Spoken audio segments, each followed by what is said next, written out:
أعوذ بالله من الشيطان الرجيم. بسم الله الرحمن الرحيم.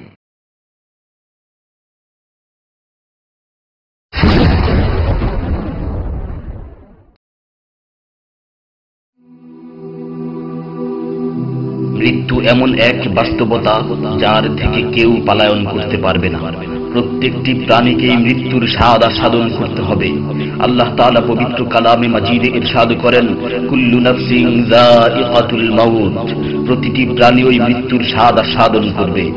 কুল ইন্নাল মাউতাল্লাযী তাফিররুনা মিনহু ফাইন্নাহু মুলাকীকুম, হে নবী আপনি বলে দিন, মৃত্যু যার থেকে তোমরা পলায়ন করছো সে অবশ্যই তোমাদের সাথে সাক্ষাৎ করবে। আইনামা তাকুনু ইউদরিকুমুল মাউত ওয়ালাউ কুনতুম ফি বুরুজিম মুশাইয়াদা, তোমরা যেখানেই থাকো না কেন মৃত্যু তোমাদেরকে পাকড়াও করবেই, যদিও তোমরা সূর্য দুর্গে অবস্থান করো। লিকুল্লি উম্মাতিন আজাল, ইযা জাআ আজালুহুম ফালা ইস্তাখিরুনা সাআতান ওয়ালা ইস্তাকদিমুন, প্রত্যেকটি জাতিরই মৃত্যুর জন্য একটি নির্ধারিত সময় রয়েছে। যখন সেই নির্ধারিত সময় চলে আসে তখন তার থেকে এক মুহূর্ত আগ পিছ করা হয় না। এই ক্ষণস্থায়ী পৃথিবী যাকে নিয়ে তোমরা স্বপ্ন দেখছো, এই স্বপ্নের পৃথিবীও একদিন ধ্বংস হয়ে যাবে।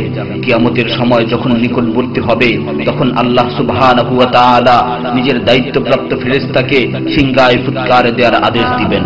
অতঃপর ফেরেশতা সিংহায় ফুঁক দিবেন, ফলে পৃথিবী ও পাহাড় সমূহ উত্তোলিত হবে, চূর্ণ বিচূর্ণ হয়ে যাবে, আকাশ ফেটে টুকরো টুকরো হয়ে যাবে এবং নক্ষত্র সমূহ ঝরে পড়বে, সূর্য তার কিরণ হারিয়ে ফেলবে, সমুদ্রকে উত্তাল করে তোলা হবে। সেদিন কিয়ামতের ভূমিকম্প ও কিয়ামতের ভয়াবহ অবস্থা দেখে সকলেই মৃত্যুবরণ করবে। আল্লাহ তাআলা বলছেন, ইয়া আইয়ুহান নাসু তাকু রাব্বাকুম ইন্না জালজালাতাস সাআতি শাইউন আযীম يوم ترونها تذهل كل مرضعة عما رضعت وتضع كل ذات حمل حملها وترى الناس سكارى وما هم بسكارى ولكن عذاب الله شديد। হে মানুষ, তোমরা তোমাদের প্রতিপালককে ভয় করো, নিশ্চয়ই কিয়ামতের প্রকম্পন এক ভয়ঙ্কর ব্যাপার। সেদিন তোমরা দেখবে প্রত্যেক স্তন্যদানকারিণী আপন দুগ্ধপোষ্য শিশুকে ভুলে যাবে এবং প্রত্যেক গর্ভধারিণী তার গর্ভপাত করে ফেলবে। তুমি দেখবে মানুষকে পাগলের মতো, আসলে ওরা পাগল নয়, তবে আল্লাহর আযাবই হবে কঠিন। فإذا نفخ في الصور نفخة واحدة وحملت الأرض والجبال فدكتا دكة واحدة, অতঃপর যখন সিংহায় ফুঁক দেওয়া হবে একটি মাত্র ফুঁক, আর জমিন ও পর্বতমালাকে উত্তোলিত করা হবে এবং মাত্র একটি আঘাতে এগুলো চূর্ণ বিচূর্ণ হয়ে যাবে। ইযা সামাউ ফাতারাত ওয়া ইযাল কাওয়াকিবু ইনতাসারাত ওয়া ইযাল বিহারু ফুজ্জিরাত ওয়া ইযাল কুবুরু বু'সিরাত আলিমাত নাফসুম মা কদ্দামাত ওয়া আখখারাত, যখন আসমান বিদীর্ণ হবে, আসমান ফেটে টুকরো টুকরো হয়ে যাবে, আর যখন নক্ষত্রগুলো ঝরে পড়বে, আর যখন সমুদ্রগুলোকে উত্তাল করে তোলা হবে, আর যখন কবরগুলোকে উন্মোচিত করা হবে, তখন প্রত্যেকেই জানতে পারবে সে আগে কি পাঠিয়েছে এবং পরে কি পাঠিয়েছে। সেদিন কিয়ামতের ভয়াবহতায় আল্লাহ সুবহানাহু ওয়া তাআলা ব্যতীত প্রতিটি প্রাণী প্রাণ হারাবে। পবিত্র কালামে মাজিদে ইরশাদ হয়েছে, কুল্লু শাইইন হালিকুন ইল্লা ওয়াজহা, সেদিন আল্লাহর মহান সত্তা ব্যতীত প্রত্যেকটি জিনিসই ধ্বংস হয়ে যাবে। কুল্লু মান আলাইহা ফান ওয়া ইয়াবকা ওয়াজহু রাব্বিকা যুল জালালি ওয়াল ইকরাম, সেদিন জমিনের উপর যা কিছু রয়েছে সবই ধ্বংস হয়ে যাবে, আর শুধুমাত্র মহামহিম ও মহানুভব আল্লাহ সুবহানাহু ওয়া তাআলাই বাকি থাকবেন। তাফসীরে ইবনে কাসীরে বর্ণিত হয়েছে, যখন ইসরাফিল আলাইহিস সালাতু ওয়াস সালাম সিংহায় ফুৎকার দিবেন তখন সকলেই মরে যাবে। মালাকুল মাউত মৃত্যুর ফেরেশতা এসে আল্লাহ তাআলাকে বলবে, হে আল্লাহ, সকলেই মরে গেছে। তিনি জিজ্ঞেস করবেন, অবশিষ্ট কে আছে? উত্তর দিবে, হে আমার রব, আপনি, আর আপনি তো হলেন চিরঞ্জীব। এছাড়াও বাকি রয়েছে জিবরাইল, মিকাইল ও আরশ বহনকারী ফেরেশতাগণ। আল্লাহ তাআলা বলবেন, জিবরাইল ও মিকাইলেরও মৃত্যু হওয়া উচিত। মৃত্যুর ফেরেশতা মালাকুল মাউত বলবে, হে প্রভু, জিবরাইল ও মিকাইলও মরে গেছে। আল্লাহ তাআলা জিজ্ঞাসা করবেন, এখন আর কে বাকি আছে? সে বলবে, এখন আমি বাকি আছি ও আরশ বহনকারী ফেরেশতাগণ বাকি আছে। তখন আল্লাহ তাআলা বলবেন, আরশ বহনকারীদেরকেও মরতে হবে, তারাও মরে যাবে। আল্লাহ তাআলা আবার জিজ্ঞাসা করবেন, এখন কে বাকি আছে?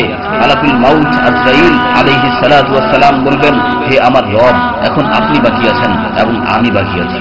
তখন আল্লাহ তাআলা আজরাইল আলাইহিস সালাতু ওয়াস সালামকে বলবেন, তুমি তো আমার মাখলুক, সুতরাং তুমিও মরে যাও। তিনি তৎক্ষণাৎ মরে যাবেন এবং শুধুমাত্র আল্লাহ তাআলাই বাকি থাকবেন।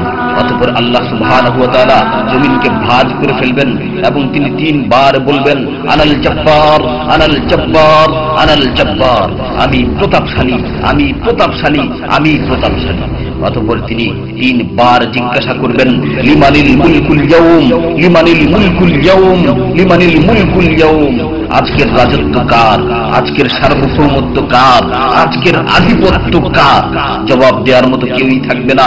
তিনি আবার উত্তর দিবেন, লিল্লাহিল ওয়াহিদিল কাহ্হার, আজকের রাজত্ব, আজকের সার্বভৌমত্ব, আজকের আধিপত্য পরাক্রমশালী একমাত্র আল্লাহ। ইবনে ওমর রাদিয়াল্লাহু তাআলা আনহু হতে বর্ণিত অপর এক হাদিসে ইরশাদ হয়েছে, কিয়ামতের দিন আল্লাহ সুবহানাহু ওয়া তাআলা আসমান জমিনকে ভাঁজ করে নিজ হাতে গুটিয়ে নেবেন। অতঃপর বলবেন, আনাল মালিক, আনাল জব্বার, আনাল মুতাকাব্বির, আমি বাদশা, আমি প্রতাপশালী, আমি অহংকারী। আইনা মুলুকুল আরদ, আইনাল জব্বারুন, আইনাল মুতাকাব্বিরুন, দুনিয়ার রাজা বাদশারা কোথায়, দুনিয়ার প্রতাপশালীরা কোথায়, দুনিয়ার অহংকারকারীরা কোথায়? তখন আল্লাহ তাআলা সুউচ্চ কণ্ঠে 3 বার জিজ্ঞাসা করবেন, লিমানিল মুলকুল ইয়াউম, লিমানিল মুলকুল ইয়াউম, লিমানিল মুলকুল ইয়াউম, আজকের রাজত্ব কার, আজকের সার্বভৌমত্ব কার, আজকের আধিপত্য কার? অতঃপর তিনি 3 বার উত্তর দিবেন, লিল্লাহিল ওয়াহিদিল কাহ্হার, আজকের সার্বভৌমত্ব, আজকের রাজত্ব, আজকের আধিপত্য প্রতাপশালী একমাত্র আল্লাহ সুবহানাহু ওয়া তাআলা।